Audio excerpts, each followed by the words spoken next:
Olá, mais uma vez estamos juntos para o nosso estudo em grupo. Estamos lendo No Mundo Maior.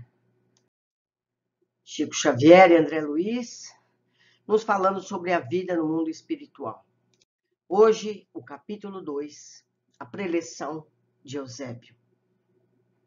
Vocês lembram que estava todo um grupo, mais de 1000 pessoas, entre recém-desencarnados e pessoas que estavam dormindo com o espírito desdobrado e indo lá para aprender, alunos desse grupo. Então vamos ver o que o Eusébio fala para eles todos. Ereto, incendido o tórax de suave luz, falou o instrutor comovedoramente. Dirigimo-nos a vós, irmãos que tendes, por enquanto, ensejo de aprender na bendita escola carnal, tangidos pela necessidade, na sede de ciência ou na angústia do amor que transpõe abismos, vencestes pesadas fronteiras vibratórias, encontrando-vos na estaca zero do caminho diferente que nos vos antolha. Enquanto vossa organização fisiológica repousa à distância, exercitando-se para a morte, vossas almas quase libertas partilham conosco a fraternidade e a esperança, adentrando faculdades e sentimentos para a verdadeira vida.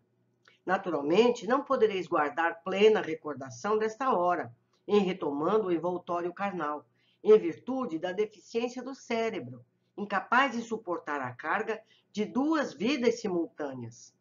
A lembrança de nosso entendimento persistirá, contudo, no fundo de vosso ser, orientando-vos às tendências superiores para o terreno da elevação e abrindo-vos a porta intuitiva para que vos assista nosso pensamento fraternal. O orador fez breve pausa, fixando-nos o olhar calmo e lúcido, e sob leve e incessante chuva de raios argênteos, continuou, raios cor de prata.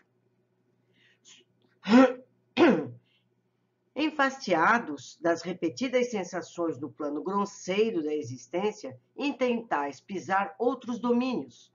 Buscais a novidade, o conforto desconhecido, a solução de torturantes enigmas. Todavia, não ouvides que a chama do próprio coração, convertido em santuário de claridade divina, é a única lâmpada capaz de iluminar o mistério espiritual em nossa marcha pela senda redentora e evolutiva. Ao lado de cada homem e de cada mulher no mundo, permanece viva a vontade de Deus, relativamente aos deveres que lhes cumprem. Cada qual tem à sua frente o serviço que lhe compete, como cada dia traz consigo possibilidades especiais de realização no bem. O universo enquadra-se na ordem absoluta. Aves livres em limitados céus. Interferimos no plano dividido, criando para nós prisões e liames, libertação e enriquecimento. Insta, pois, nos adaptemos ao equilíbrio divino, atendendo à função insulada que nos cabe em plena colmeia da vida.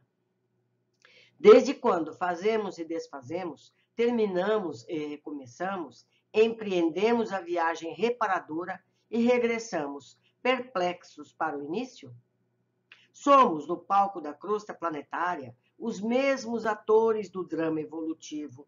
Cada milênio é ato breve, cada século um cenário veloz. Utilizando corpos sagrados, perdemos, entretanto, quais despreocupadas crianças entretidas apenas em jogos infantis, o ensejo santificante da existência. Destarte, fazemo-nos réprobos das leis soberanas, que nos enredam os escamos da morte, como náufragos, piratas, por muito tempo indignos ao retorno às lides do mar. Enquanto milhões de almas desfrutam bons ensejos de emenda e reajustamento, de novo entregues ao esforço regenerativo nas cidades terrestres, milhões de outras deploram a própria derrota, perdidos no atro recesso da desilusão e do padecimento. Atro quer dizer escuro. perdidas no escuro retrocesso da desilusão e do padecimento. Não nos reportamos aqui aos missionários heróicos que suportam as sangrentas feridas dos testemunhos angustiosos por espírito de renúncia e de amor, de solidariedade e sacrifício. São luzes provisoriamente apartadas da luz divina e que voltam ao domicílio celeste como o trabalhador fiel regressa ao lar, finda a cotidiana tarefa. Referimos-nos às vastas multidões de almas indecisas, presas da ingratidão e da dúvida, da fraqueza e da dissipação, almas formadas à luz da razão, mas escravizadas à tirania do instinto. E num rasgo de humildade cristã, Eusébio continuou: falamos de todos nós, viajores, que extravagamos no deserto da própria negação, de nós, pássaros, de asas partidas, que tentamos voar ao ninho da liberdade e da paz, e que, no entanto, ainda nos debatemos no chavascal dos prazeres de ínfima estofa. Por que não represar o curso das paixões corrosivas que nos flagelam o espírito? Por que não sofrer o ímpeto da animalidade em que nos comprazemos desde os primeiros laivos de raciocínio? Sempre o terrível dualismo da luz e das trevas, da compaixão e da perversidade, da inteligência e do impulso bestial. Estudamos a ciência da espiritualidade consoladora desde os primórdios da razão e, todavia, desde as épocas mais remotas, consagramo-nos ao aviltamento e ao morticínio. Cantávamos hinos de louvor com Krishna, aprendendo o conceito da imortalidade da alma, à sombra de árvores augustas que aspiram os cimos do Himalaia, e descíamos logo depois ao vale do Ganges, matando e destruindo para gozar e possuir. Soletrávamos o amor universal com Siddhartha Gautama e perseguíamos os semelhantes em aliança com os guerreiros singaleses e hindus. Fomos herdeiros da sabedoria nos tempos distantes da esfinge e, no entanto, da reverência aos mistérios da iniciação, passávamos a hostilidade sangue sedenta nas margens do Nilo, acompanhando a arca simbólica dos hebreus. Reiteradas vezes líamos os mandamentos de Jeová, entre elas não matarás, contidos nos rolos sagrados e desatentos, os esquecíamos no primeiro clangor de guerra aos filisteus. Chorávamos de comoção religiosa em Atenas e assassinávamos nossos irmãos em Esparta. Admirávamos Pitágora, o filósofo, e seguíamos Alexandre, o conquistador. Em Roma, conduzíamos oferendas valiosas aos deuses nos maravilhosos santuários, exaltando a virtude, para desembainhar as armas minutos depois no átrio dos templos, disseminando a morte e entronizando o crime. Escrevíamos formosas sentenças a respeito da vida com Marco Aurélio e ordenávamos matança de pessoas limpas de culpa e úteis à sociedade.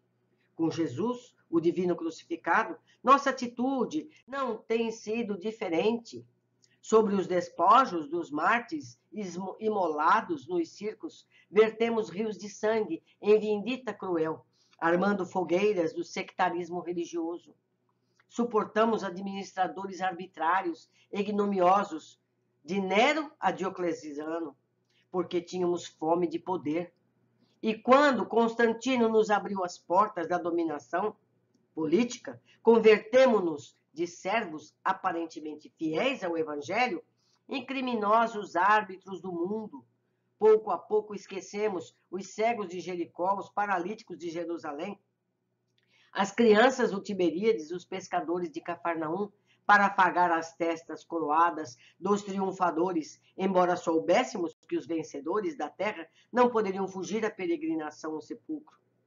Tornou-se ideia do reino de Deus fantasia de ingênuos, pois não largávamos o lado direito dos príncipes sequiosos de fastio mundano.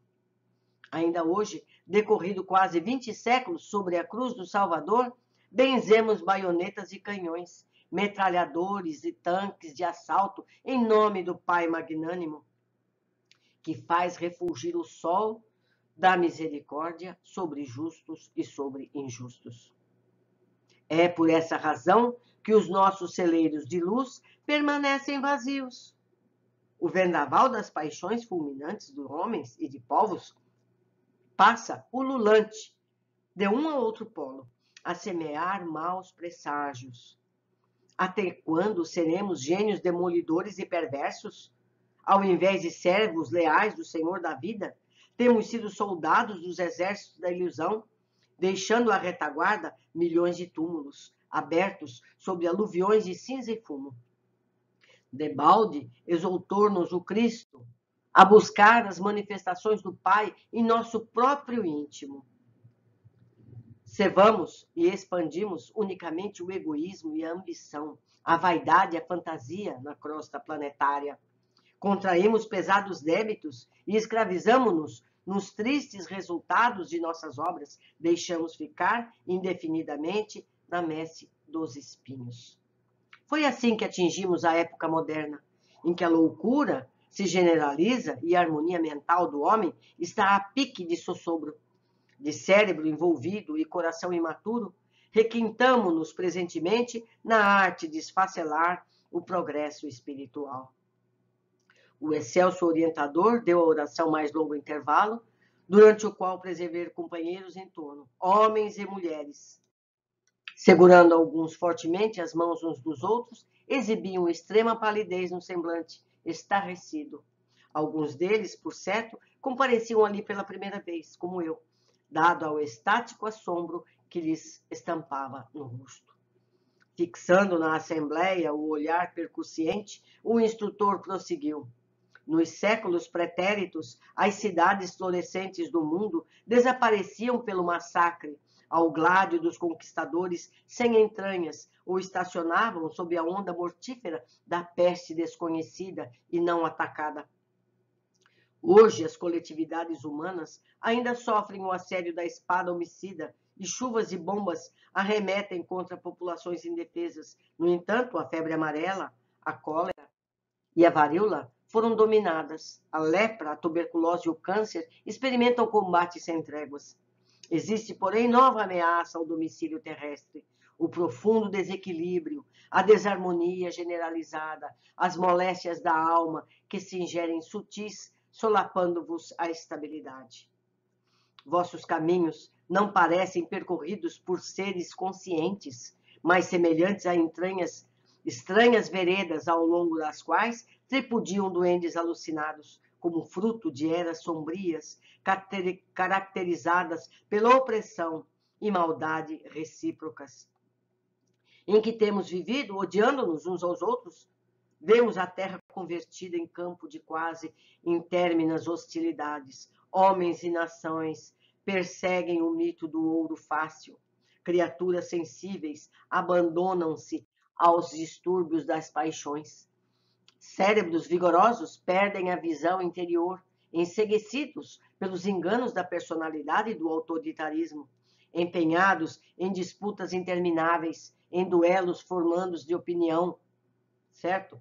Em duelos formidandos de opinião, que a gente vê mais hoje, conduzidos por desvairadas ambições inferiores.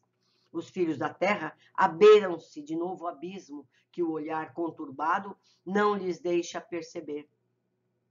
Esse antivórtice, meus irmãos, é o da alienação mental, que não nos desintegra só os patrimônios celulares da vida física, senão também nos atingem o tecido sutil da alma, invadindo-nos o cerne do corpo perispiritual. Quase todos os quadros da civilização moderna se acham comprometidos na estrutura fundamental.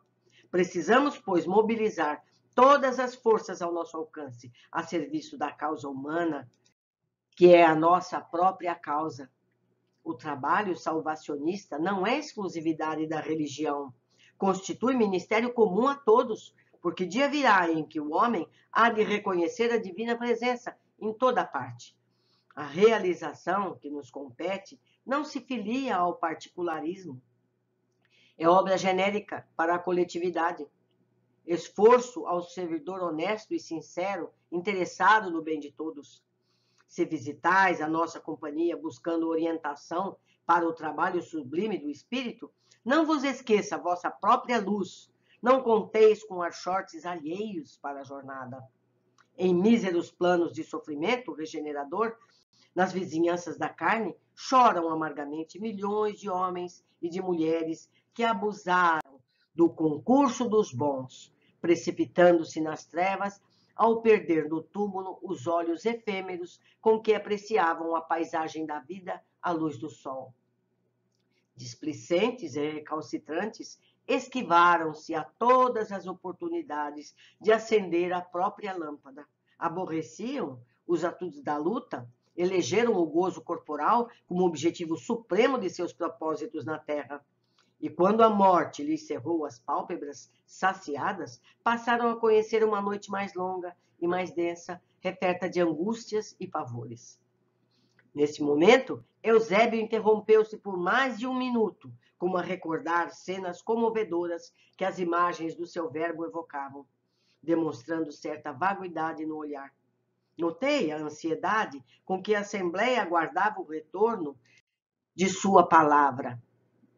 Damas sensibilizadas ressumbravam forte impressão nas fisionomias transfiguradas e todos nós, ante a exposição leal e comovente, nos mantínhamos quedos e aturdidos.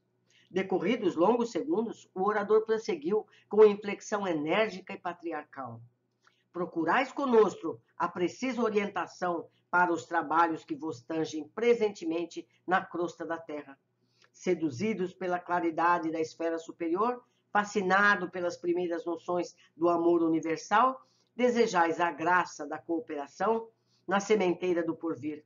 Reclamais asas para os surtos sublimes, tendes a mira coadjuvar no esforço de elevação. Indubitavelmente, a intenção não pode ser mais nobre. É, entretanto, indispensável considereis a vossa necessidade de integração no dever de cada dia. Impossível progredir no século sem atender às obrigações da hora. Torne-se imprescindível, na atualidade, recompor as energias, reajustar as aspirações e santificar os desejos. Não basta crer na imortalidade da alma. Inadiável é a iluminação de nós mesmos, a fim de que sejamos claridade sublime. Não basta para o arrojado cometimento da redenção o simples reconhecimento da sobrevivência da alma e do intercâmbio entre os dois mundos. Os levianos e os maus, os ignorantes e os estultos, podem corresponder-se igualmente à distância de país a país. Antes de mais nada, importa elevar o coração, romper as muralhas que nos encerram na sombra, esquecer as ilusões da posse, dilacerar os véus espessos da vaidade, abster-se do letal licor do personalismo aviltante, para os clarões do monte que reflujam no fundo dos vales, a fim de que o sol eterno de Deus dissipe as transitórias trevas humanas. Vanguardeiros da fé viva, que o desejais ver doravante no mundo, não obstante os percalços que se nos defrontam, exige-se de vós a cabal demonstração de estar certos da espiritualidade divina. O plano superior não se interessa pela incorporação de devotos famintos de um paraíso beatífico. Admitiríeis, porventura, vossa permanência na crosta planetária sem finalidades específicas? Se a erva terra deve produzir consoante objetivos superiores, que dizer da magnífica inteligência do homem encarnado? Que não há de esperar da razão iluminada pela fé, receberíamos tão sagrados depósitos de conhecimento edificante para um sacrifício por nada? Teríamos o alforjar de tais bênçãos para fortalecer o propósito egoístico de alcançar o céu sem escalas preparatórias, sem atividades purificadoras? Nossa meta, meus amigos, não se compadece no exclusivismo ególatra. A porta divina não se abre a espíritos que se não divinizam pelo trabalho incessante de cooperação com o Pai Altíssimo. E o solo do planeta, a que vos pretendeis provisoriamente, representa o abençoado currículo de colaboração que o Senhor vos confia. Recolhei o orvalho celeste no escrínio do coração sedento de paz. Contemplai as estrelas que nos acenam de longe, como sublimes ápices da divindade. Todavia, não olvideis o campo das lutas presentes. O espiritualismo, nos tempos modernos, não pode restringir Deus entre as paredes de um templo de terra, porque a nossa missão essencial é a de converter toda a terra no templo augusto de Deus. Para a nossa vanguarda de obreiros decididos e valorosos, passou a fase de experimentação fútil, de investigações desordenadas, de raciocínios periféricos. Vivemos a estruturação de sentimentos novos, argamassado às colunas do mundo vindouro, com a luz acesa em nosso campo íntimo. Natural é que os aprendizes recém-chegados experimentem, examinem, operem sondagens e evoquem teorias brilhantes, em que as hipóteses concorram ao lado da exibição personalista, compreensível e razoável. Toda a escola caracteriza-se pelos diversos cursos que lhe formam os quadros e as disciplinas. Não nos dirigimos aqui, porém, aos que ainda sonham na clausura do eu, enredados nos 1000 obstáculos da fantasia que lhes cristaliza as impressões. Falamos a vós outros que sentis a sede de universalismo, anônimos companheiros da humanidade, que se esforça por emergir das trevas para a luz. Como aceitardes a estagnação como princípio e a felicidade exclusiva como fim? Alimentemos a esperança renovadora. Não invoquei Jesus para justificar anseios de repouso indébito. Ele não atingiu as culminâncias da ressurreição sem antes subir ao Calvário. E as suas lições referem-se à fé que transporta montanhas. Não reclamemos, pois, ingresso em mundos felizes antes de melhorar o nosso próprio mundo. Esquecei o velho erro de que a morte do corpo constitui milagrosa imersão da alma no rio do encantamento. Rendamos culto à vida permanente, à justiça perfeita e adaptemo-nos à lei, que nos apreciará o mérito sempre em conformidade com as nossas próprias obras. Nosso ministério é de iluminação e de eternidade. O governo universal não nos circunscreveu às atividades à guarda de altares perecíveis.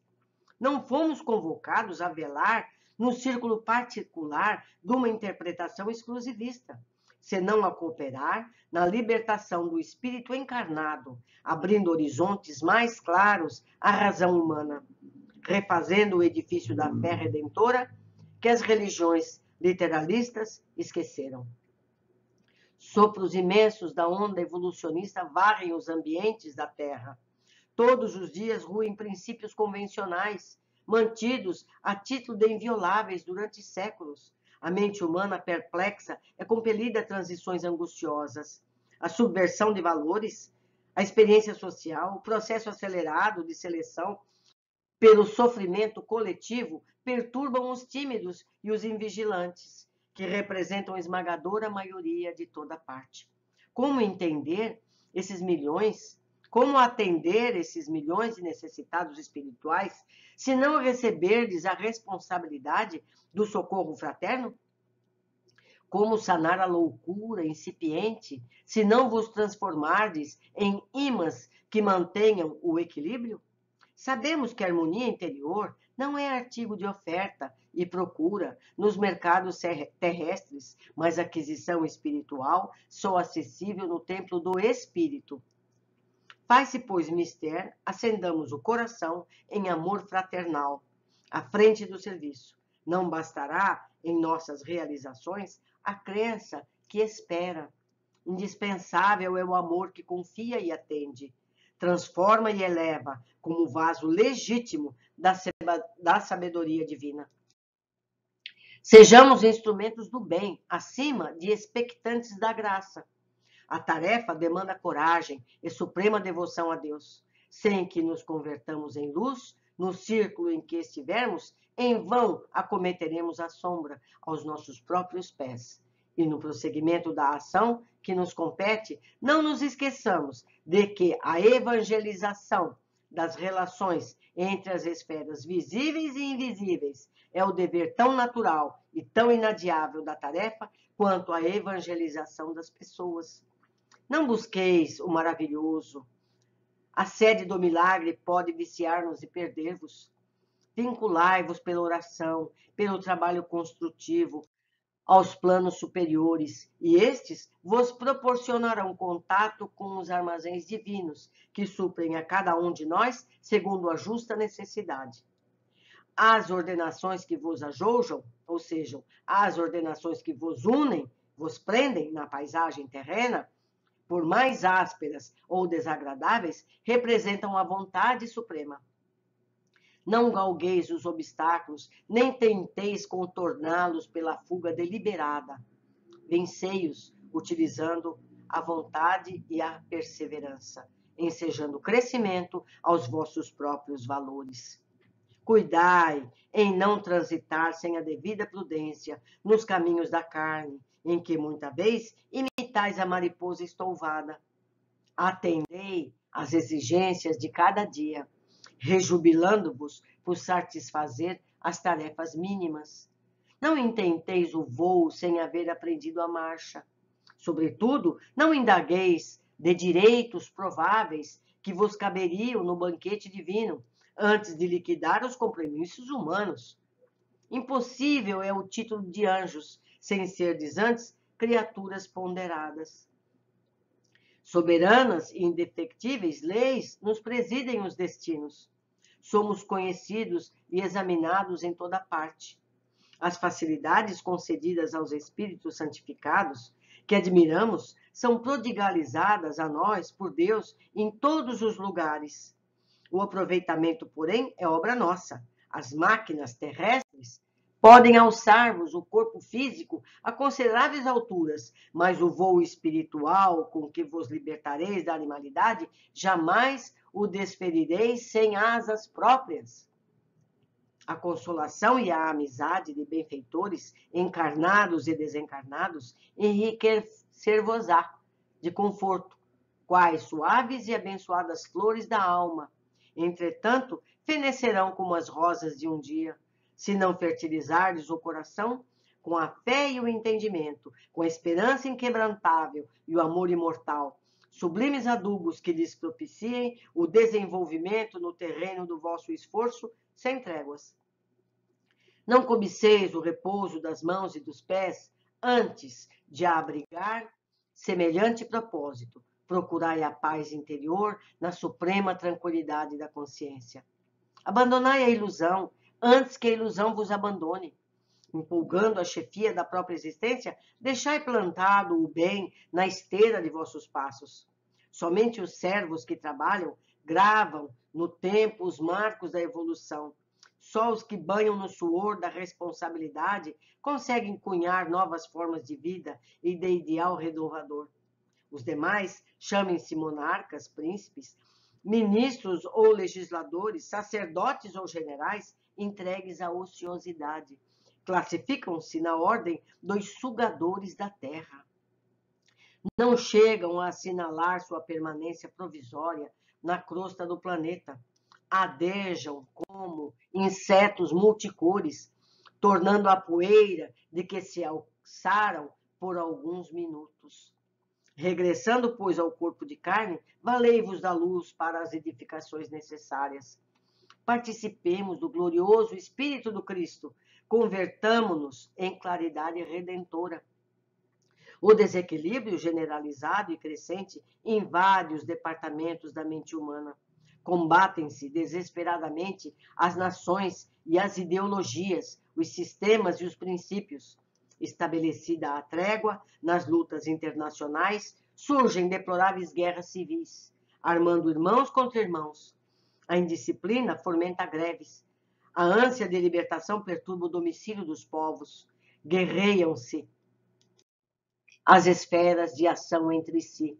Encarnados e desencarnados de tendências inferiores colidem ferozmente aos milhões. Inúmeros lares transformam-se em ambientes de inconformação e desarmonia. Duela o homem consigo mesmo no atual processo acelerado de transição. Equilibrai-vos, pois, na edificação necessária, convictos de que é impossível confundir a lei ou trair-lhe os ditames universais. Perorando, ou seja, concluindo, Eusébio proferiu bela e sentida prece, invocando as bênçãos divinas para a Assembleia. Sublimes manifestações de luz fizeram-se então sentir sobre nós. Encerrados os trabalhos, os companheiros ainda presos ao círculo carnal começaram a retirar-se em respeitoso silêncio.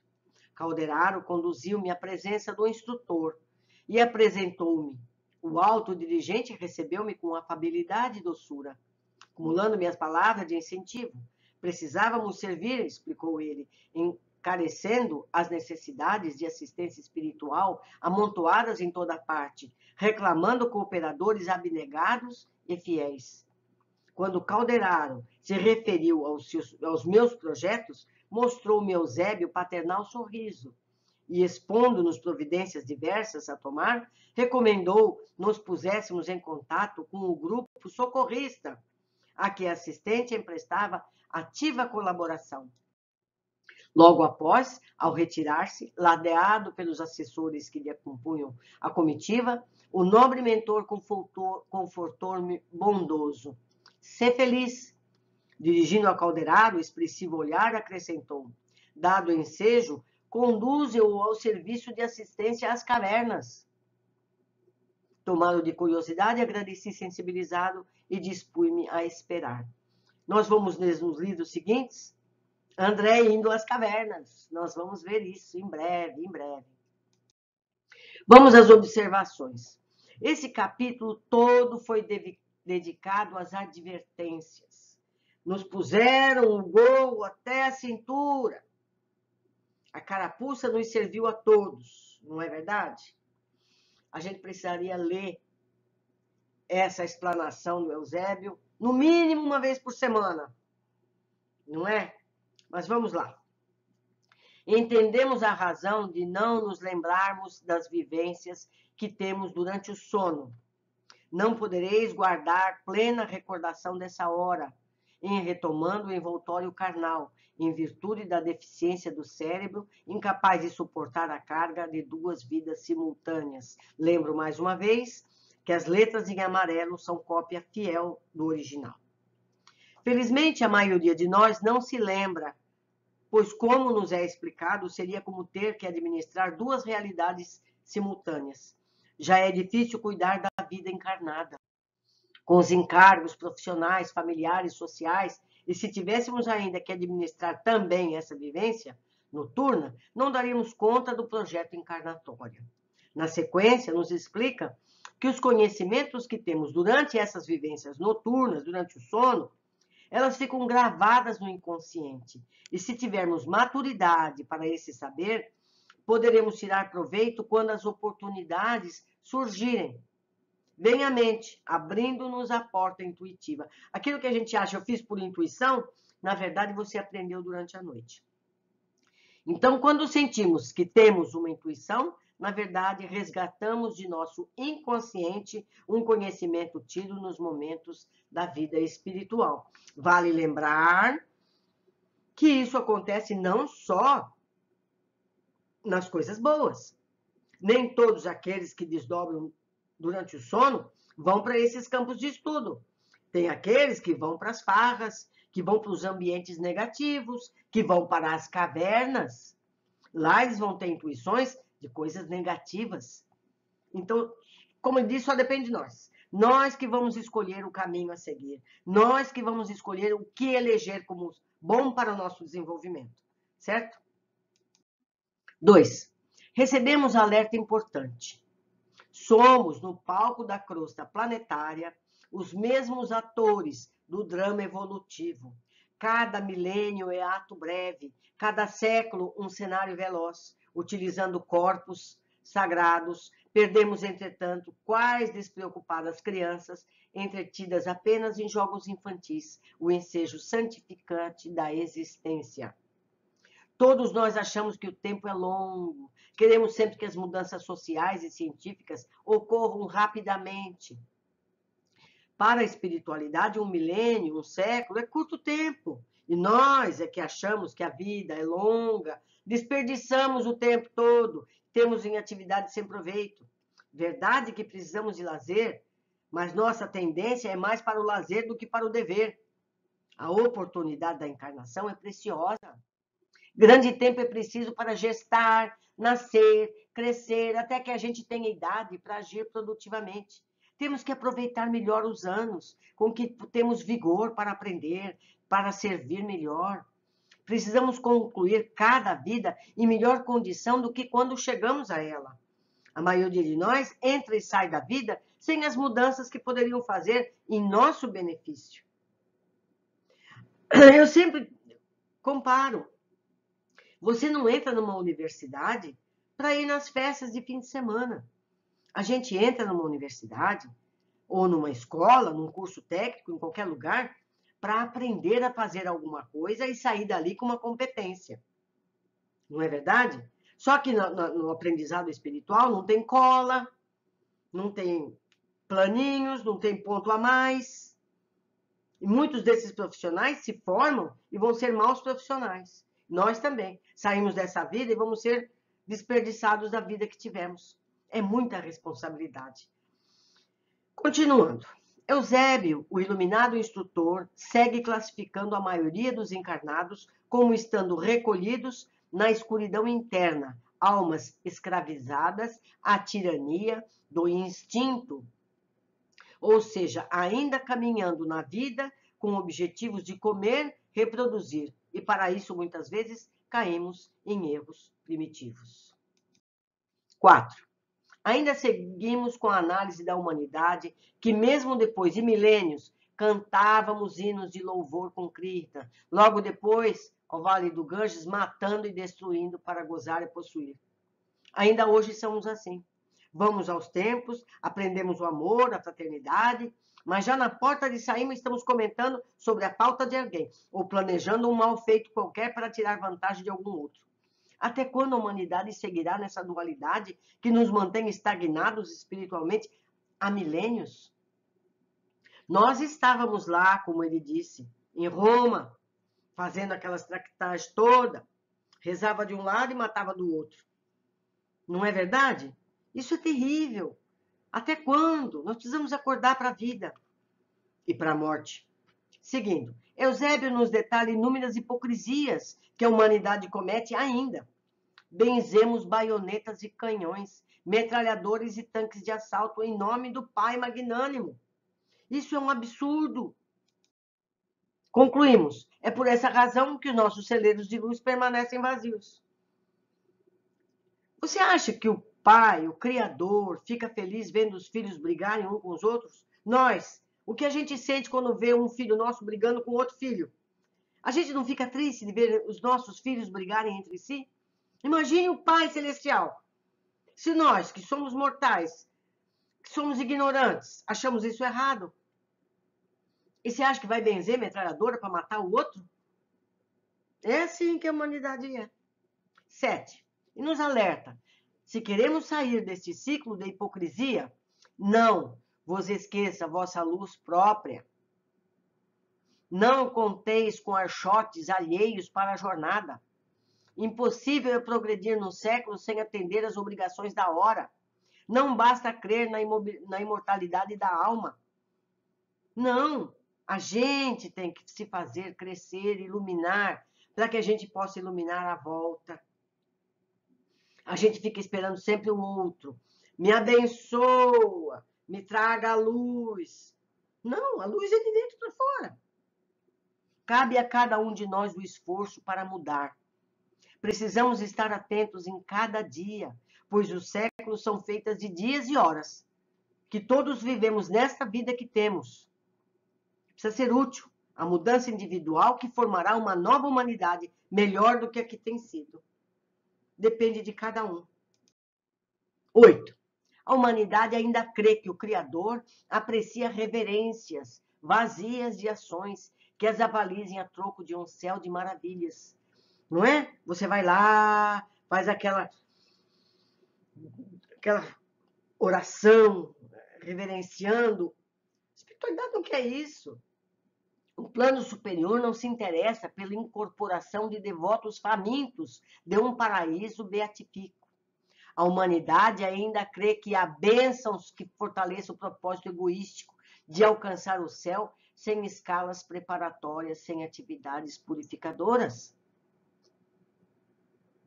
Não é? Ou você acha que Deus acha que a gente tem que ficar só glorificando? Ou Ele quer que a gente cresça? Nós queremos que os nossos filhos nos deixem de beijinhos todos os dias e continuem sendo maus? Ou nós preferimos filhos que se preocupem em ser bons? É isso que faz os pais felizes. Com o Criador é a mesma coisa. 9. Esse capítulo todo é só de advertências. Esquecei o velho erro de que a morte do corpo constitui milagrosa imersão da alma no rio de encantamento. Não é. Não nos esqueçamos de que a evangelização das relações entre as esferas visíveis e invisíveis é dever tão natural e tão inadiável na tarefa quanto a evangelização das pessoas. A humanidade precisa entender que tanto encarnados como os desencarnados ainda somos um grupo que precisa progredir, unido harmonicamente. O Evangelho é o caminho para essa unidade da evolução humana. Quer ver um exemplo? A gente, quando tem uma pessoa que está com um processo de obsessão, acha que o obsessor é mau. Será? Será que os dois não estão equivocados? Será que os dois não estão doentes? Nós não podemos culpar nenhum deles. Que o obsessor também está sofrendo alguma coisa, por isso que ele veio cobrar a conta. Então é preciso evangelizar dos dois lados da vida. Não é? Mas toda essa obra vai trazer muito conhecimento, muitas oportunidades para o nosso esclarecimento. Agora, cabe a cada um de nós procurar fazer disso a nossa vida daqui para frente. Um abraço muito grande. Eu espero vocês aqui nos comentários. Qualquer coisa, qualquer esclarecimento, qualquer coisa que eu tenha dito errado, por favor, escrevam aqui na área dos comentários. Vamos crescer juntos, vamos aprender juntos, ok? Um abraço e até o próximo capítulo.